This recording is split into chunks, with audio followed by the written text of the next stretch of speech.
दोस्तों इस छोटी सी कुत्ते को यार देख के आपको हंसी जरूर लगता होगा, मगर ऐसा नहीं है भाई, आप गलत हो भाई।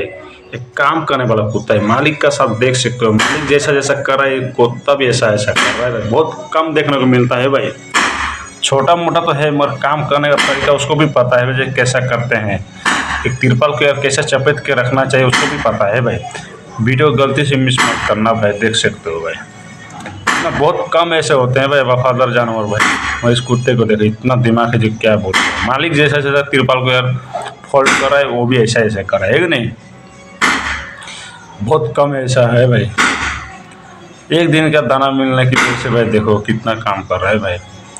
आप किसी चीज़ को अगर मतलब अच्छा से रखते हो ना तो वो भी यार इंसान के जैसा ही बन जाता है भाई। इसका जवाब ही नहीं, मतलब ये वीडियो बनाने में मुझे मजबूर कर दिया है इस कुत्ते ने भाई। इसलिए बोल रहा हूँ वीडियो अच्छा लगा तो लाइक और शेयर जरूर करना, उन लोगों के पास ज़्यादा से ज़्यादा शेयर जरूर करना, ठीक है ना दोस्तों। या